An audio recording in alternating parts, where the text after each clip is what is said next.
disappointment, missed opportunity.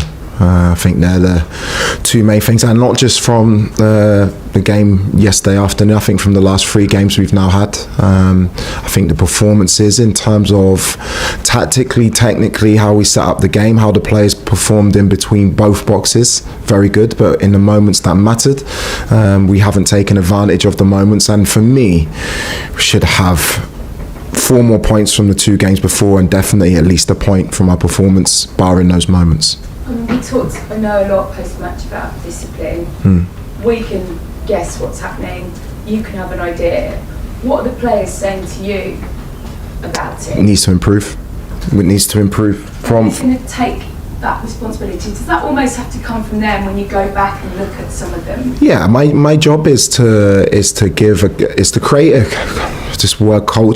culture of accountability, where if you make a mistake, it's okay, you hold your hands up and you make sure it doesn't happen again. But you have to hold your hands up to the original mistake. If I make the wrong team selection or I get something wrong, my job is to be accountable, and it's the same for my players in that moment.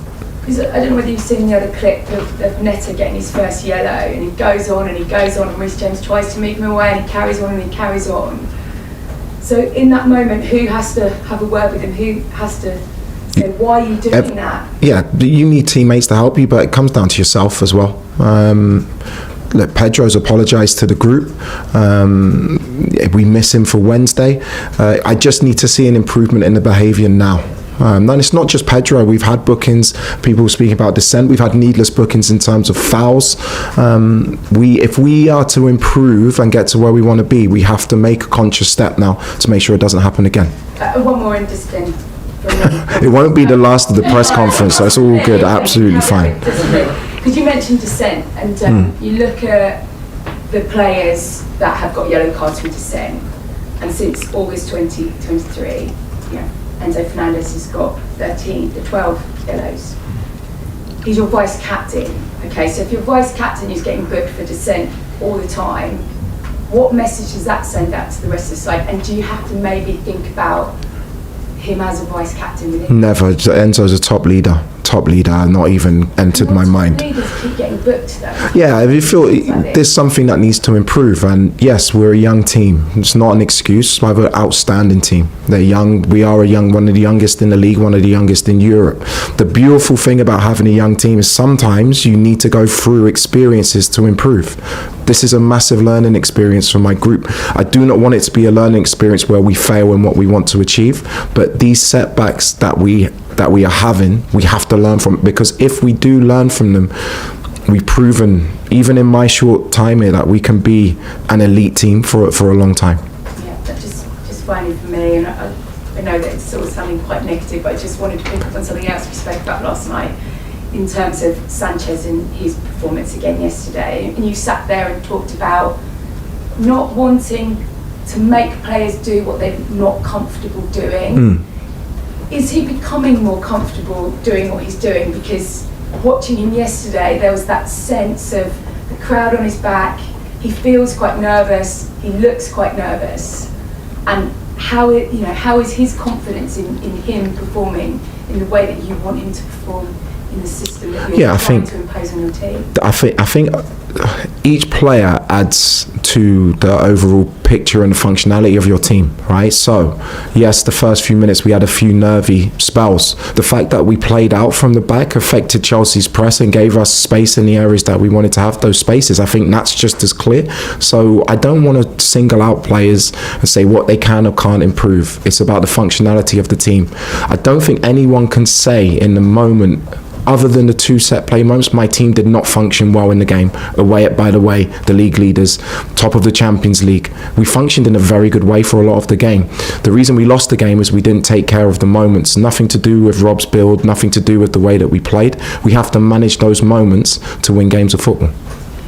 Soraya? Hi, Liam. Aston Villa next. Yeah. They're a team that have scored the most goals from outside the box in 13. So one part of my question is, how do you prepare your team for individual excellence? Because that comes from nothing, space outside the box.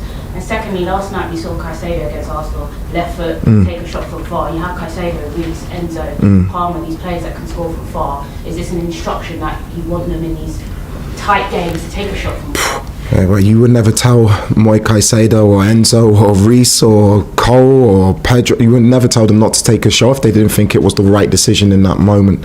In terms of preparing for Aston Villa, we know the reason they score great goals is because they have great attacking players.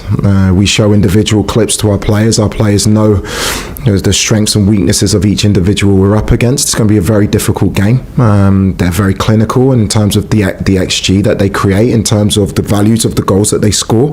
They're a good team. It's going to be tough because they're going to have a reaction from their last result, and we have to make sure we're prepared for a very difficult game.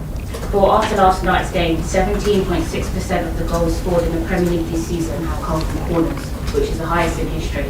So 138 goals out of 780 have come from corners. Chelsea have the highest chances conceded in the top 5 leagues from corners, so we know set pieces is an issue. Just some clarity on like your staff and what you're actually involved in. Are you really involved in that defensive setup, or do you like to leave that? I am now. You are now. It's not a laughing matter because it's a key thing that we have to improve.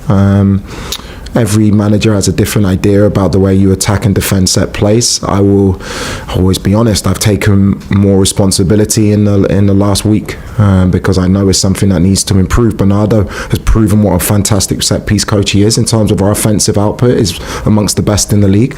And it's not just down to coaching, it's down to mentality, it's down to focus and concentration. And I think by the manager taking control of that, hopefully from a mentality point of view, the value of that goes up in terms of the way that we work with it.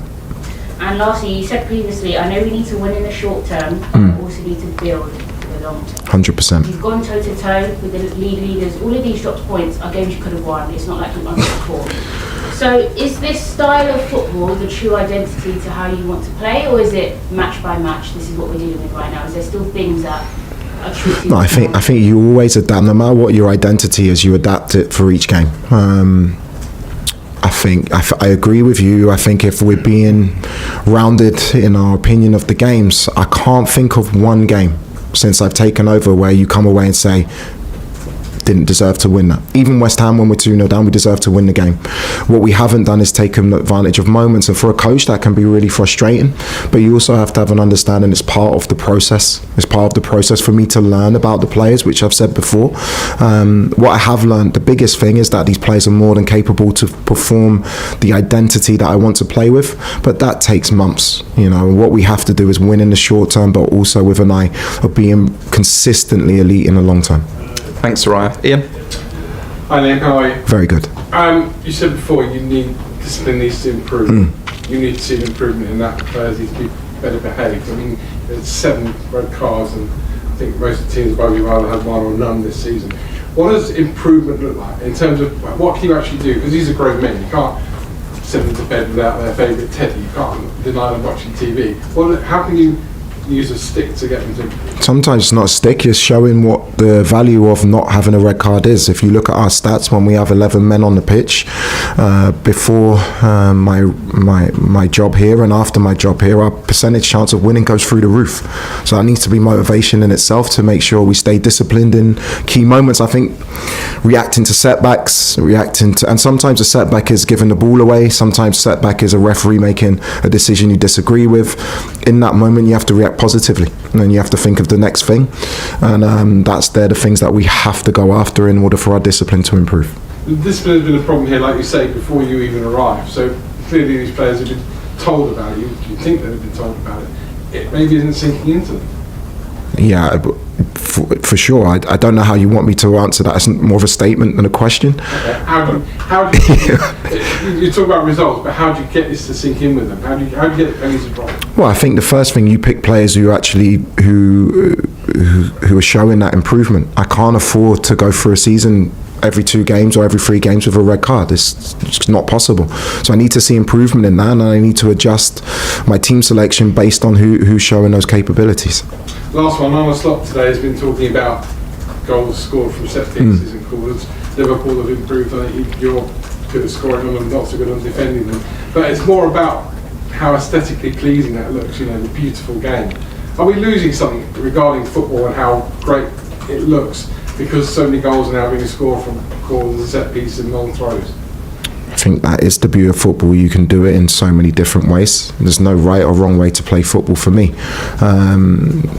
I'm sure when we scored from a corner yesterday, it was flicked on loan goal. Our fans didn't care what the goal looked like, and I'm sure Arsenal's fans didn't care how their goals looked like. The game is about winning.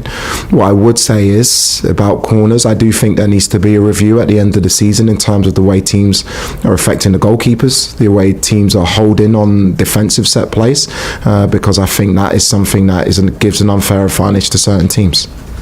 Thanks, Ian. Nizar? Hi Liam. Yeah, just before the match, PSG managed to get a game moved against Nantes, and I was wondering what you thought of that, because on the face of it, it looks a little bit like an advantage over Chelsea if it was up in the Champions League. I think that's their prerogative. PSG are a club that I have huge respect for. Liga as a league, as a league I have huge respect for as well. It's not for me to speak on those things. It's got nothing to do with me. What we have to do is manage our schedule the best we can, so that we're as fresh and as psychologically healthy and good as we can be in that game. Fair enough. And yesterday there was Cole Palmer went down injured for a little spell, and it looked like to me that, with this sort of issue, it's been quite a painful one, the groin issue that he's had. It looked like maybe a flare-up of that. It wasn't. No, it was something. He took a knock. He was absolutely fine. Okay, and does there any concerns about how you're using him for the sort of busy period that you're coming up with, because you've got a game every few days? How's sort of his fitness? He's looking really good. I think you can see in the way we've managed him over the last 6 weeks that he played 83 minutes. That was tactical. Why I took him and Enzo off, they were both on yellow cards, and I wanted Garner and Liam to come on and give us a freshness, which I felt they did. He's absolutely fine to start the game on Wednesday.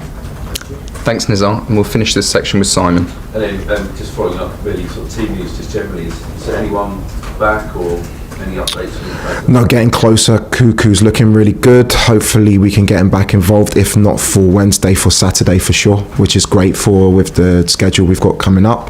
It's good. Esteval's back on the pitch running, which is great. Jamie Gittins is doing really well. It's been brilliant to have Romeo Lavia get his first minutes in a long time. I felt he looked really strong. So yeah, the quicker we get all of our players healthy, the better. And on Romeo, how close do you think he is to starting? Is it going to be close?